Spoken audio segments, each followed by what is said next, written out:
Eu acho que tendo uma visão de fé, nós precisamos não deixar passar a ocasião da graça. Ou seja, claro, nós podemos, com uma visão crítica, não é?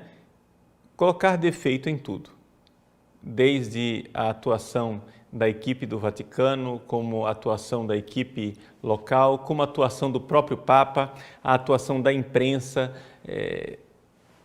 tudo. A atuação da CNBB, podemos criticar todo mundo.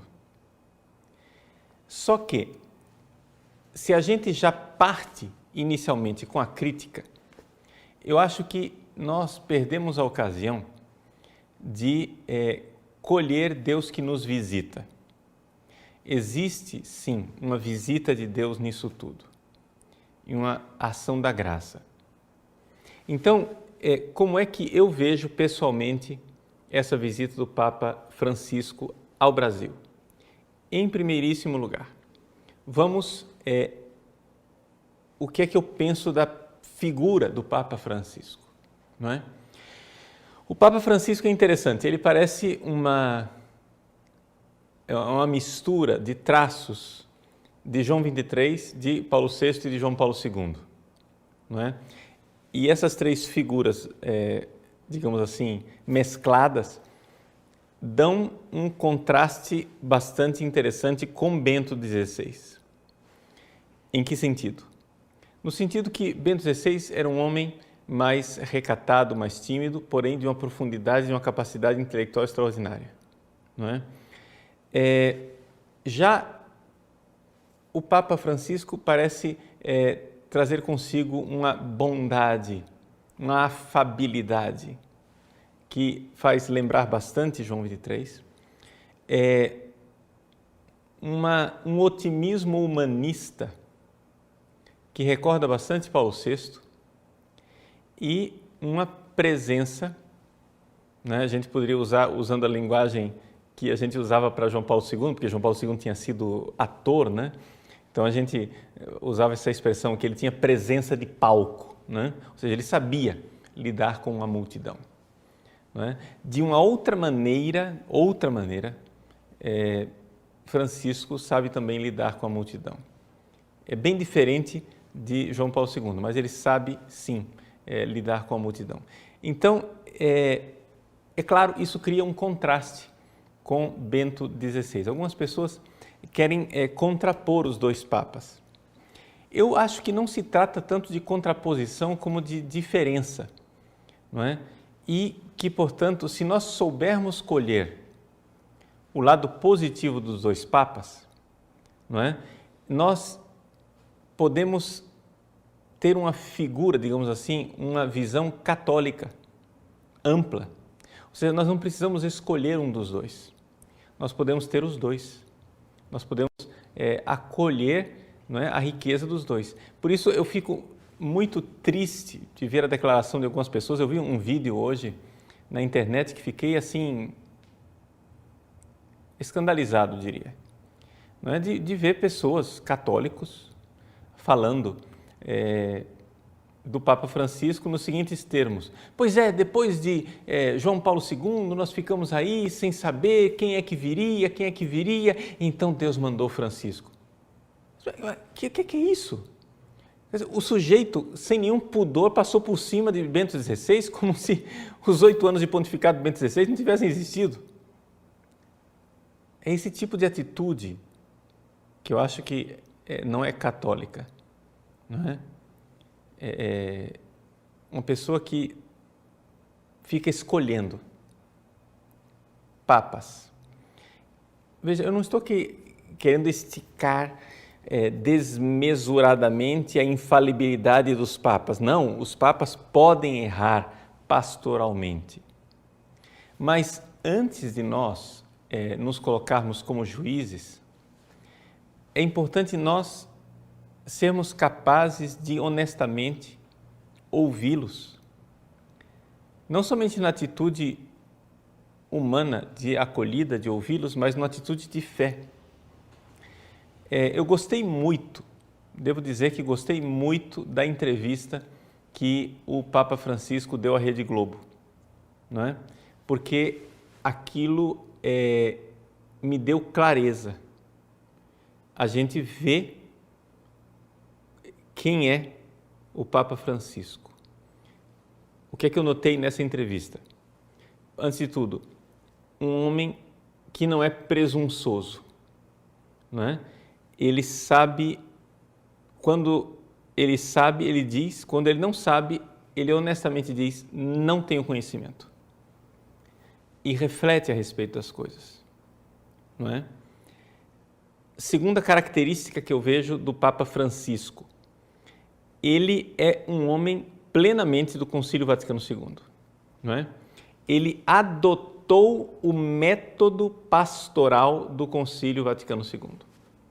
Ou seja, qual é o método pastoral do Concílio Vaticano II? E nisso o Papa Francisco, que ele mesmo diz que ele lê muito Paulo VI, nesse sentido, o Papa Francisco é realmente um homem que lembra muito Paulo VI. Ele tem uma abordagem otimista com relação à humanidade, um humanismo aberto e uma visão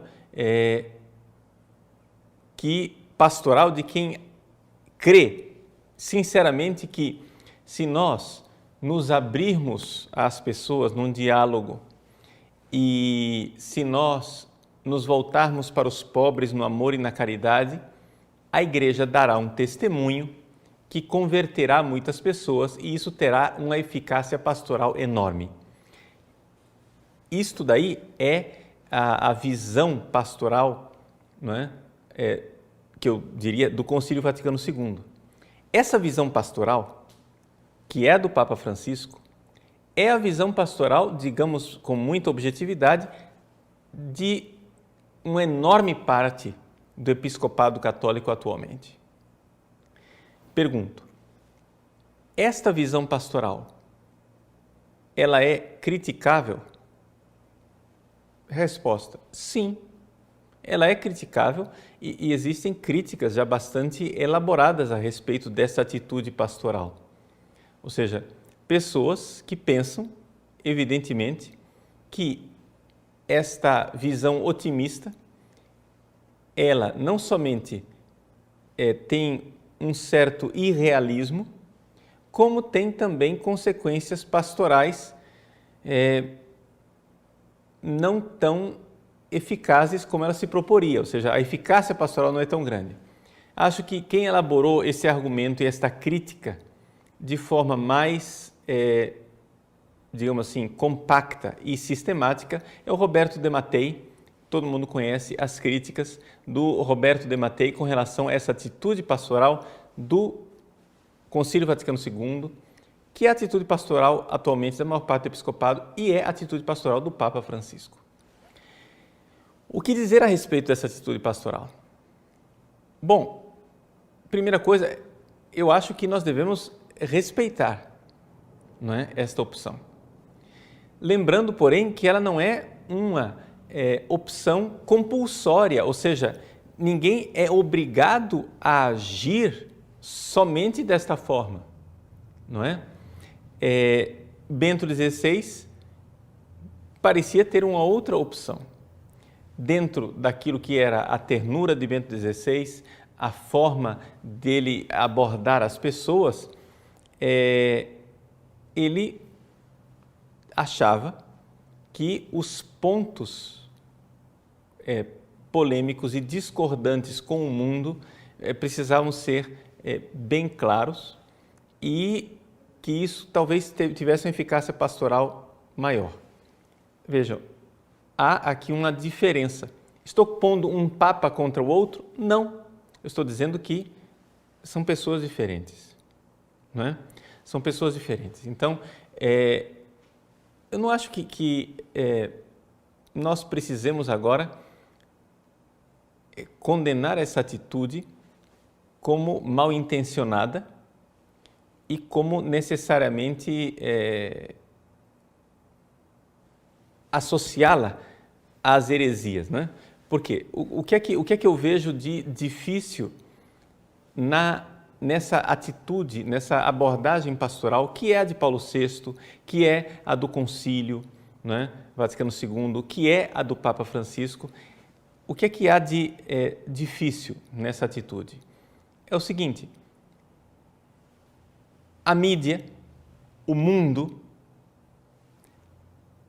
irá raptar o discurso do Papa. Não é? É exatamente aquilo que o Papa Bento XVI fez notar naquela última conferência, né, magistral, extraordinária, aquela conferência que o Papa Bento XVI fez, aqueles 45 minutos de discurso espontâneo para o clero de Roma, né, antes, já no finalzinho do seu pontificado, em que ele fez uma avaliação do Concílio Vaticano II, né, lembrando, 50 anos depois do Concílio Vaticano II. Ele dizia, olha, houve 2 concílios. Houve o concílio dos teólogos, em que nós teólogos estávamos entusiasmados, com um otimismo pastoral enorme, e houve um concílio da mídia, onde os meios de comunicação expressavam o concílio de uma forma totalmente diferente. E o que acontece? Foi o concílio da mídia quem venceu. Foi a interpretação da mídia quem ficou popularizada. Por que isso? Agora, não é Bento XVI mais falando, sou eu falando. Por que isso? Porque a opção de linguagem do Vaticano II foi uma opção de linguagem, digamos assim, pacífica, não de ruptura, mas de tentativa de conciliação e de encontro. Esta opção de linguagem,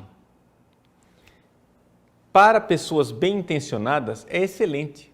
Você se senta com uma pessoa para dialogar, né? O diálogo era a grande palavra da época, né, de Paulo VI.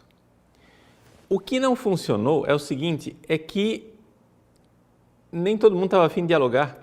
Muitas pessoas estavam a fim de pegar as palavras do concílio do Papa e pervertê-las e levá-las para onde nem o concílio nem o Papa pretendiam. E nós estamos vendo isso acontecer, né, a olhos vistos com o Papa Francisco. Não é?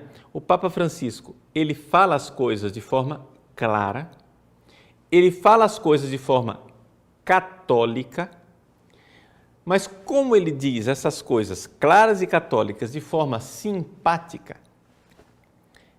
é muito mais fácil para a mídia raptar a palavra do Papa, não é? E levar para um lugar que o Papa não pretendia. Vou dar um exemplo bem claro. No retorno agora, né, no avião, o Papa retornando para Roma. O Papa falou com toda clareza da questão do homossexualismo. Em que contexto ele falou isso? Ele falou no contexto de problemas internos da cúria romana, em que se fala de um lobby gay, em que houve problemas e acusações com relação a um monsenhor que ele mesmo, o Papa Francisco, nomeou para o Banco do Vaticano, o IOR, e o Papa, então, fez a seguinte consideração, e a gente vê que no contexto ele estava falando claramente de padres, não é? Com tendência homossexual. Ele disse o seguinte, que a posição da igreja é bem clara, que o ato homossexual é um pecado e que a tendência homossexual não é um pecado. Ele não disse isso, mas aqui eu abro parênteses, é uma desordem, mas não é um pecado. Fecha parênteses. Voltando ao que o Papa falou. E o Papa então diz que, bom, se existe alguma pessoa, claramente ele estava se referindo aqui a padres, que pecaram no passado, não é? Não tem porquê agora, se as pessoas se confessaram e se arrependeram, não tem porquê não perdoá-las. Uma coisa é nós falarmos de pecado, outra coisa é falarmos de crimes, né? Pedofilia é outra coisa, é outra situação, né? A pedofilia deve ser tratada como crime e então vai ser levada ao tribunal da própria igreja, vai ser julgado no tribunal da própria igreja. Agora, outra coisa é o homossexualismo, que é um pecado. E o pecado arrependido, a gente confessa. Com relação ao Monsenhor, que ele nomeou para o IOR, o Papa disse que não se achou nada, né, com relação a esse Monsenhor de consistente, que se pudesse dizer que realmente aconteceu um problema. Essa é a afirmação do Papa. Mas a atitude do Papa era essa. Então, o Papa dizendo aqui, falando claramente de sacerdotes com tendências homossexuais, o que é que ele disse? Bom, se uma pessoa busca a Deus, quem sou eu para julgá-la? Não é? Esta frase do Papa, tirada do contexto e jogada como headline, como título, como manchete, não é? Fez um escândalo mundial no sentido que o Papa não quer julgar os gays, que beleza, que maravilha, olha só. E assim agora o pessoal já está achando que o Papa está em lua de mel com a causa do casamento gay. Não é nada disso. É evidente, o Papa não disse isto. Então veja só, assim como o Concílio Vaticano II, pela sua linguagem, se presta a uma hermenêutica da ruptura com a tradição ou a uma hermenêutica da continuidade, o Papa Francisco, pela linguagem que ele escolheu, que ele optou pastoralmente, ele segue a mesma linguagem do concílio. E seguindo a mesma linguagem do concílio, haverá essa tendência, não é, de a mídia raptar as palavras do Papa e então interpretá-las de um jeito que o Papa não quis. Bom, o que fazer? Bom, a primeira coisa que nós, católicos, devemos fazer é a hermenêutica da continuidade, ou seja, nós temos que realmente interpretar corretamente as palavras do Papa, não é? Eu não vejo razão para alarmismos, não é?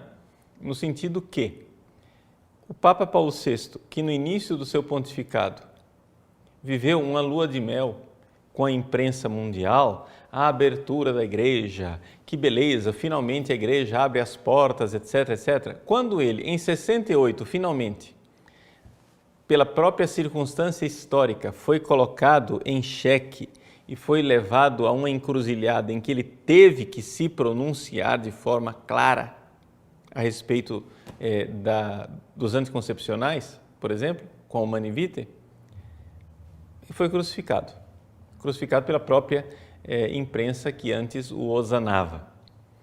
Então, espero que isso não aconteça com o Papa Francisco, não é?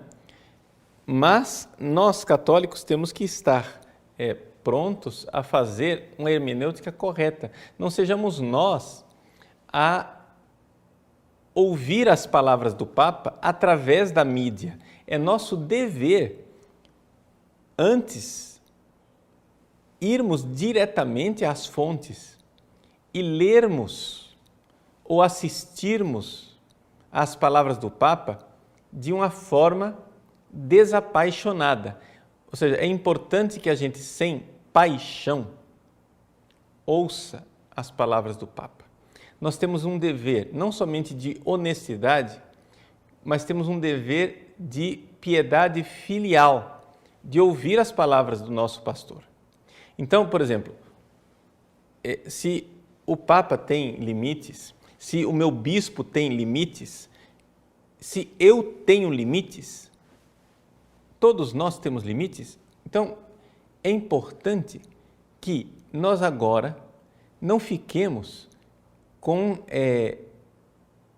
digamos assim, prevenções e assim fiquemos armados e não ouçamos Deus quando Ele fala através do Papa, não é? Porque Deus usa o Papa, Deus usa o meu bispo, não é? Mas o Papa não pode errar pastoralmente? Poderia sim errar pastoralmente, mas não é isso. Eu não posso já abordar o Papa achando que ele errou pastoralmente. Não. Por exemplo, uma das palavras, só para dar um exemplo aqui bem claro. O Papa dirigiu umas palavras ao CELAM, não é? Lá no Centro de Estudos do Sumaré, em que ele fala já falou isso várias vezes, mas agora ele falou num discurso oficial que está lá, escrito, a respeito de um pelagianismo dentro da igreja. E ele interpreta esse pelagianismo como sendo, só para esclarecer, né, para quem não sabe o que é pelagianismo. Pelagianismo é a heresia segundo a qual eu, com os meus esforços, eu vou me salvar e não conto com a graça de Deus, mas conto com os meus esforços. E ele vê que existe essa tendência pelagiana dentro de alguns grupos mais conservadores da igreja, não é? Ora, eu me considero conservador. Qual é a minha atitude diante dessa palavra do Papa? Eu posso ter duas atitudes. A atitude de dizer, está vendo, esse Papa é um liberal, está vendo, esse Papa massacra os conservadores, etc, etc. O que, se você for olhar o discurso do Papa, não é verdade. Ele fala claramente também contra, né, a tendência marxista de sociologização da igreja, ele fala também da tendência gnóstica, não é? De gente que anda aí transformando a igreja numa nova era de pluralismo religioso, etc. e tal. Tudo isso são, não é, pauladas que ele deu em cima dos liberais. Agora, quando ele vai e dá uma paulada em cima, não é, dos mais conservadores, ora, eu como filho da igreja, que me considero mais conservador, não posso deixar de ouvir a palavra do meu pastor e meditar em que sentido aquilo pode me converter e aquilo me diz respeito. Eu preciso, com honestidade, deixar que Deus me visite na palavra do Papa. Com isto, eu não estou dizendo aqui, tudo que o Papa faz é inquestionabilíssimo porque isso daqui é tudo infalível. Não estou dizendo isso. Eu só estou dizendo que a atitude católica é, antes de tudo, tentar ouvi-lo. Então, veja, só para dizer, essa coisa de pelagianismo com relação aos conservadores é algo que já estava presente em Bento XVI, quando ele era o cardeal Ratzinger. Está aqui esse livro, Joseph Ratzinger, Guardare Cristo, Esercizi di Fede, Speranza e Carità. É um livro de exercícios espirituais que o Papa pregou para os padres do movimento Comunhão e Libertação. Na página número 66 desse livro, Guardare Cristo, que está também disponível em espanhol, Mirar a Cristo, na página 66 ele diz o seguinte, exatamente as mesmas coisas que o Papa Francisco falou no Alto do Sumaré. Um outro lado desse mesmo vício é o pelagianismo dos piedosos. Eles não querem nenhum perdão e, em geral, nenhum verdadeiro dom de Deus. Eles querem estar em ordem, ou seja, eu tenho minhas contas com Deus, minhas dívidas, está tudo pago, está tudo em ordem. Não querem perdão, mas uma justa recompensa. Gostariam não de esperança, mas de segurança. Veja, o que Bento XVI está dizendo é algo que nós, que somos mais conservadores, devemos analisar realmente. Se você for ver, existe uma tendência em nós de querer segurança. A segurança dogmática, a segurança das declarações mais claras, a segurança escolástica, digamos assim, né? de palavras claras e atitudes pastorais bastante, digamos assim, esquemáticas. Bento XVI diz, querem mais segurança do que esperança. Com um duro rigorismo de exercícios religiosos, com orações e ações, eles querem chegar a ter direito à bem-aventurança, direito de entrar no céu. Falta-lhes a humildade essencial de todo amor, a humildade de receber dons para além do nosso agir e do nosso mérito. Veja, eu pergunto, eu me encaixo nisto que Bento XVI está dizendo, que Joseph Ratzinger está dizendo? Não totalmente. Mas eu, quando ouço isso, eu devo fazer uma honesta reflexão para ver se eu não preciso realmente mudar. Essa é a nossa atitude honesta. Agora, que malucos, heréticos, gente que não tem nada a ver com a igreja, pegue as palavras do Papa, distorça e transforme, né, no absurdo que estão dizendo por aí, isso daí, gente, isso é lá com eles e a nós cabe interpretar o Papa de forma correta. Mas nós não podemos agora entrar na onda dos malucos. Está entendendo?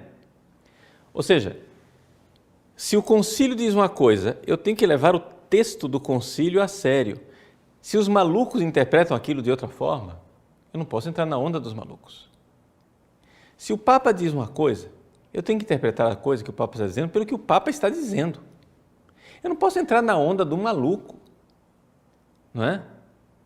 Ou seja, o Papa já disse claramente no avião que, por exemplo, o homossexualismo, os atos homossexuais são pecado. Ele já falou claramente no avião, por exemplo, que a ordenação de mulheres não vai acontecer, já está fechada a questão. Ele falou claramente no avião, por exemplo, que questão de comunhão de divorciados em segunda união é algo que não se pode, embora nós possamos refletir como agir pastoralmente com eles. Tudo isso está claro. Os malucos pegam as frasezinhas e transformam. Por que é que não faziam isso com Bento XVI? Porque Bento XVI tinha um outro estilo de se expressar. Mas, em compensação, todo estilo de expressão no mundo que nós vivemos tem contraindicações. A contraindicação de Bento XVI é que a imprensa mundial estava de portas fechadas para ele, não é? Tudo que ele fazia era feio, tudo que ele fazia era errado, não é? Então, por exemplo, se Bento XVI tivesse nomeado esse monsenhor acusado de homossexualismo lá no IOR, nossa, ele já teria sido crucificado, né, em vida. Agora, foi o Papa Francisco, que por enquanto está em lua de mel com a mídia, então nada aconteceu. Ora, eu vou ficar triste com isso? Não, vou dizer graças a Deus, espera lá, ainda bem, estão poupando a igreja. Não é? Enquanto isso, vamos aproveitar esse tempo de lua de mel, né? Vamos aproveitar essa visita do Senhor, vamos aproveitar esse momento da graça e vamos evangelizar, né? Vamos trazer as pessoas para a igreja, vamos nos desarmar internamente com as pessoas de boa vontade. Que eu trate os hereges como hereges, tudo bem. Veja, quando um sujeito vai à televisão e diz, ainda bem que nós, depois de João Paulo II, agora temos Francisco, passa por cima de Bento XVI, e diz, por que temos que sair dessa visão de que só a Igreja Católica salva, todas as religiões salvam, etc. e tal. Ora, este sujeito, não é? Eu não sei se ele pessoalmente é herege, pode ser que ele seja só ignorante, mas essa fala dele é herética. Alguém precisa avisar esse sujeito, não é? E uma vez avisado, aí ele passa a ser herege. Mas pode ser que seja só ignorância. Bom, esse sujeito que fala uma loucura dessas, um absurdo desse na televisão, e ainda pretenda estar representando a Igreja Católica, não é? É alguém que nós temos que, evidentemente, dizer, não é isso que o Papa disse, não é isso que o Papa está dizendo, o Papa não é um relativista religioso, não é? Que ele tenha uma visão ecumênica, de diálogo interreligioso e que queira, em situações sociais, como por exemplo na entrevista que ele colocou para a Globo, de educação das crianças, que ele diga que as religiões devem educar as crianças, mas eu acho isso maravilhoso, Por quê? Porque seria terrível se ele dissesse que o governo tem que educar as crianças. Não é? Enquanto são as religiões, está ótimo. Por quê? Porque o problema são esses ateus malucos que estão aí querendo educá-las. Isso não é relativismo religioso, isso é um discurso a respeito de uma sociedade.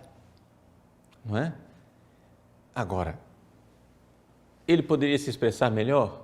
Ele poderia dizer de outro jeito? Ele poderia não sei o quê? Gente, eu não sou Papa, você não é Papa, quem é Papa é ele se expressou assim, vamos acolher a coisa com honestidade, ouvir o que ele tem a dizer. As opções pastorais de papas e de bispos são sim criticáveis, mas são criticáveis por pessoas que têm atitude de fé, atitude de filiação e atitude de eclesialidade.